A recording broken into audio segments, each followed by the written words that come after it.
Doctor ने पूछा, बीबी जी क्या मसला है? औरत बोली, बेटा भूखा रह जाता है, दूध नहीं उतरता।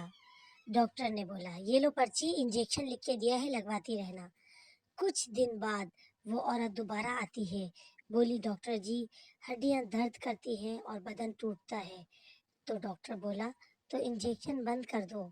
औरत, नहीं बेटा भूखा रह जाएगा, कह के चल देती है। 25 साल बाद कराहने की आवाज सुनकर बेटा साथ वाले कमरे से उठकर आता है। क्या है अम्मा, क्या हुआ है?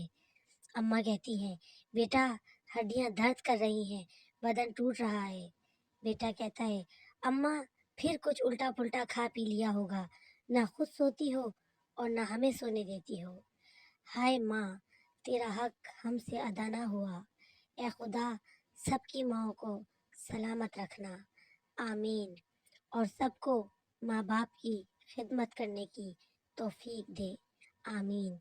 अगर अभी तक आपने हमारा चैनल सब्सक्राइब नहीं किया है तो कर लीजिए किड्स फन ज़हूर को सब्सक्राइब, बेल आइकन पे बटन दबाइए और वीडियो को लाइक कीजिए।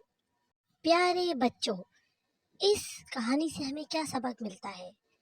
इससे हमें ये पता चलता है कि बचपन में हमारी माँ जब हमें अपना दूध पिलाया करती थी तो यानी कि वो अपनी हड्डियों का सारी ताकत हमें दिया करती थी। और जब हम जवान हो जाते हैं तो उसके दर्द को इस तरह से कहते हैं कि माँ हमें भी सोने दे और खुद भी सो जा, जो कि बहुत ही गलत बात है। हमें ऐसा नहीं करना चाहिए। अगर आज हमारी माँ इस दर्द पे पहुंची है तो हमारी वजह से पहुंची है।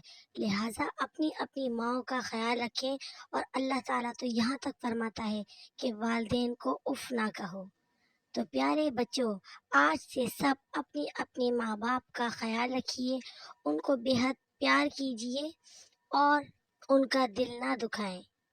चैनल को सब्सक्राइब कीजिए, मज़ीद अच्छी अच्छी कहानियाँ हम आप तक लाते रहेंगे। खुदा हाफिज।